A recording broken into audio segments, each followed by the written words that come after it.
In this video, we explore one of the most quietly profound truths in all of spiritual wisdom, which is the saying behind everything happens for a reason. You may have heard these words before, perhaps during a heartbreak, a moment of loss, or a time when your plans crumbled unexpectedly. Maybe someone offered them to you as comfort when nothing made sense. And maybe in that moment, those words felt empty, like a bandage too thin for the depth of your pain. But the deeper truth is this: those 5 words are not just a phrase to soothe discomfort.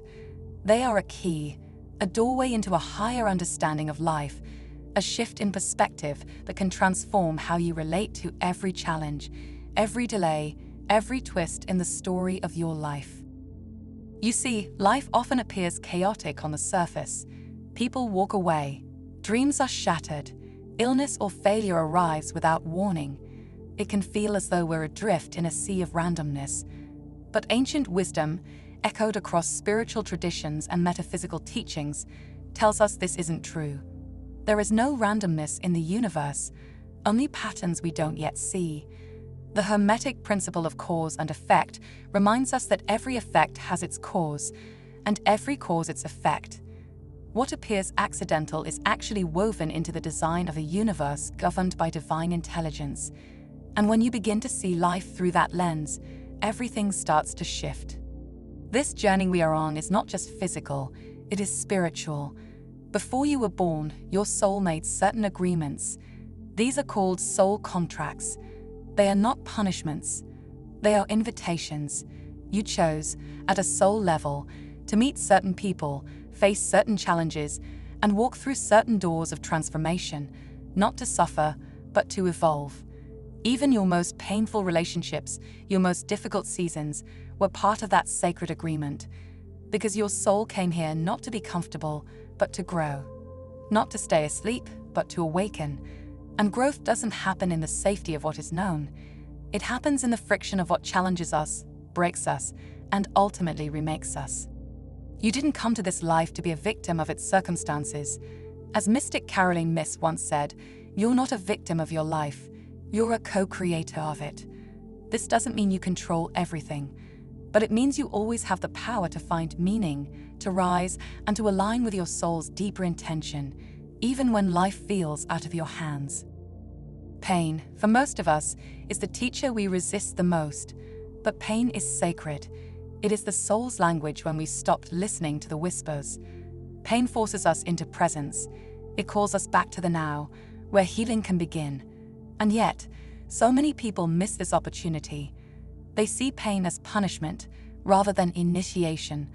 But spiritual traditions, from indigenous shamanism to the teachings of mystics like Meister Eckhart, teach that suffering can be the sacred fire that transforms us.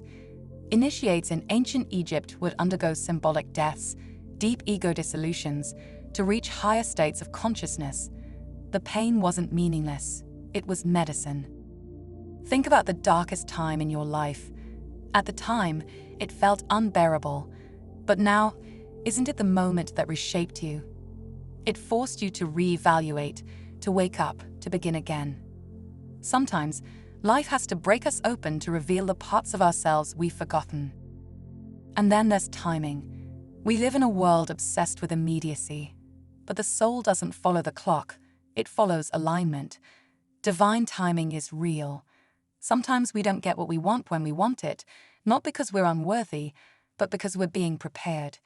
You are still becoming the version of yourself that can truly hold what you've asked for. You are not being delayed, you are being aligned. The ancient Taoist masters called this Wu Wei, the art of non-forcing. They taught that the universe has a rhythm, and when we harmonize with it, things unfold with ease. Think about all the times in your life when something didn't work out, only for something better to arrive later. You may have thought you missed your chance, but the truth was you were being redirected to something more aligned. When you trust divine timing, you stop pushing against life and start flowing with it. It's in those spaces of not knowing, of waiting, of wondering, that some of the greatest spiritual transformations happen. Because when you surrender control, you awaken something ancient inside you, which is faith. Not blind belief, but the deep inner knowing that life has a rhythm, a pulse, a sacred intelligence that always knows what it's doing, even when it doesn't go your way. Even the people in your life are not here by accident. Every soul that crosses your path carries a lesson, a reflection, a purpose. Some come to show us love. Others come to show us where we still need to heal. The ones who challenge us, who trigger us, who hurt us deeply, they are often the ones who catalyze our greatest growth. From a soul level, they are mirrors. They reflect the unconscious patterns, the hidden wounds, the parts of us that long to be seen and released.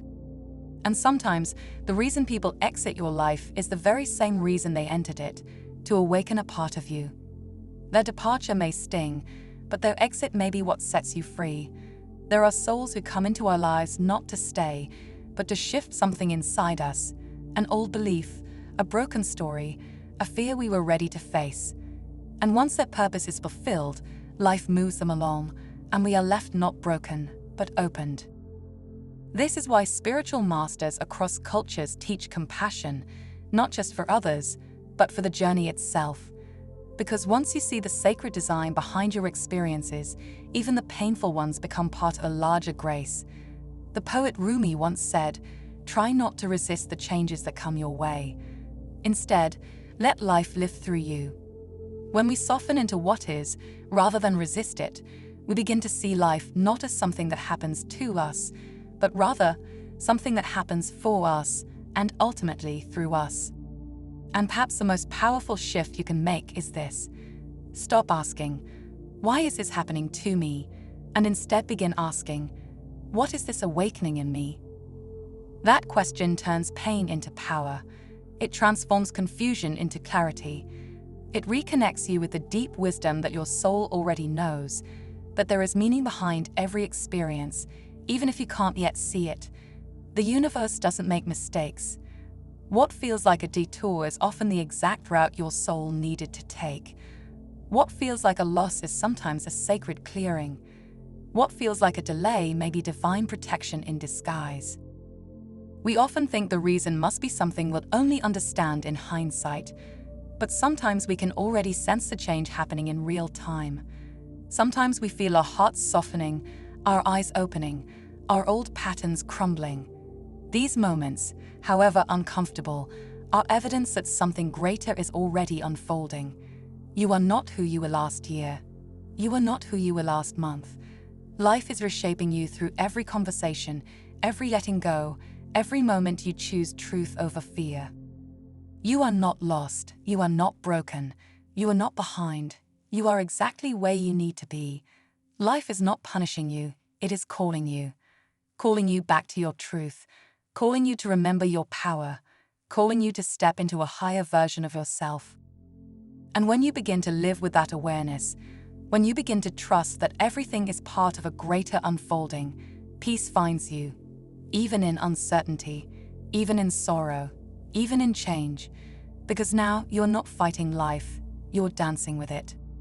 Everything really does happen for a reason, and one day you'll look back and see how every moment, every twist and turn was part of the masterpiece your soul came here to create. And until then, trust the unfolding. Because you are not just here to survive what happens, you are here to awaken through it.